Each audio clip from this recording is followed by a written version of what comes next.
Hello doctor. Hello. क्या बात है, आप काफ़ी परेशान नज़र आ रही हैं। जी डॉक्टर, कैसे बताऊं मैं? बात ही कुछ ऐसी है, इसीलिए तो मैं आपके पास आई हूँ। देखिए, आपके मन में जो भी शंका है या आपकी कोई भी प्रॉब्लम है, जब तक आप मुझे खुलकर नहीं बताएंगी तो मैं आपकी प्रॉब्लम को कैसे हल कर पाऊंगी। डॉक्टर, कुछ दिनों से मेरे और मेरे हस्बैंड के बीच में अ, काफ़ी दिनों से कुछ हुआ नहीं। एक्चुअली वो वो मुझ पे इंटरेस्ट ही नहीं ले रहे। मुझे लगता है कि उनका उनका उनका अफेयर चल रहा है। इसी वजह से उनका व्यवहार भी बहुत अजीब सा हो गया है। देखिए, सबसे पहले तो आप अपने दिमाग से ये निकाल दीजिए कि आपके हस्बैंड का कहीं बाहर अफेयर है।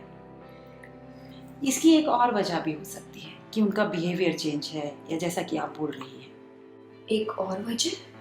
जी हाँ, एक ऐसी अवस्था भी होती है जिसमें रुचि में कमी आना या फिर उनके व्यवहार में कमी होना, इस तरह के लक्षण देखे जाते हैं। इसे हमारी मेडिकल भाषा में एनोरेक्सिया बोलते हैं। एनोरेक्सिया? जी हाँ, एनोरेक्सिया। इससे उभरने और बचने के सभी पहलुओं को जानना बहुत ज़रूरी है। इसे इंटरप्टेड एपिटाइट भी कहते हैं। इसका मतलब है कि इच्छा का ना होना। एनोरेक्सिया पुरुषों में गंभीर समस्या का कारण हो सकती है। ये महिला या फिर पुरुष दोनों में से किसी को भी हो सकती है। ये व्यक्ति के जीवन पर इतना हावी हो जाती है कि उसके जीवन को बुरी तरीके से प्रभावित कर सकती है। इसके होने की क्या वजह हो सकती है डॉक्टर? एनोरेक्सिया फिजिकल और इमोशनल दोनों तरीके से होता है। फिजिकल जैसे हार्मोन्स इम्बैलेंस होना, या फिर हाल ही में महिला की डिलीवरी हुई हो, या वो अपने बच्चे को स्तनपान करा रही हो, या फिर कुछ मेडिसिन्स ले रही हो, या फिर बहुत ज़्यादा उसे थकावट महसूस होती हो।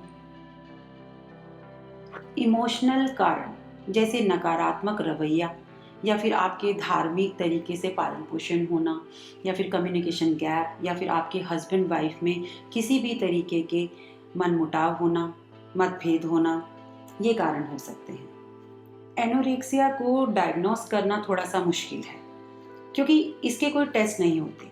लेकिन हाँ, आपके ब्लड टेस्ट से ये पता लगाया जा सकता है कि आपके हार्मोन्स इनबैलेंस तो नहीं है। डॉक्टर, इसका कोई ट्रीटमेंट अवेलेबल है?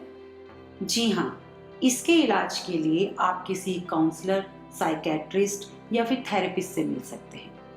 एनोरेक्सिया से पीड़ित कुछ लोगों के लिए हार्मोन थेरेपी एक इफेक्टिव ट्रीटमेंट होता है। हार्मोन लेवल कम होने की वजह से इस समस्या से पीड़ित लोग इस थेरेपी का फायदा उठा सकते हैं। बढ़ती उम्र की वजह से महिलाओं में रुचि कम हो जाती है, तो उन्हें हार्मोन रिप्लेसमेंट थेरेपी की मदद से हेल्प मिल सकती है और उनकी रुचि को बढ़ाया जा सकता है। एनीरेक्सिया में इमोशनल ट्रीटमेंट कराना भी बहुत ज़रूरी होता है। कपल काउंसलिंग, रिलेशनशिप ट्रेनिंग, या फिर आप किसी थेरेपिस्ट के साथ बैठकर बातचीत करके भी इस बीमारी से निजात पा सकते हैं। आपसी मतभेद को दूर करके, आपस में बातचीत करके आप इस बीमारी से छुटकारा पा सकते हैं। एनोरेक्सिया से पीड़ित लोग ऐसे दौर से भी गुजरते हैं जब वो एडिक्शन यानी कि लत का अनुभव करने लगते हैं। एनोरेक्सिया और लत एक ही सिस्टम से होते हैं। इसे आप ये भी कह सकते हैं कि वो एक ही सिक्के के दो पहलू हैं।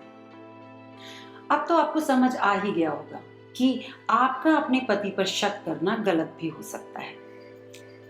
देखिए, मेरी राय माने तो आप अपने पति को किसी काउंसलर या फिर साइकाट्रिस्ट या फिर किसी थेरेपिस्ट के पास लेकर जाएं और उनका अच्छे से इलाज करवाएं। थैंक यू डॉक्टर, आपने मेरी बहुत बड़ी टेंशन दूर कर दी। मैं जल्द से जल्द अपने हस्बैंड को ट्रीटमेंट के लिए लेके जाऊंगी। Thanks again. वेलकम।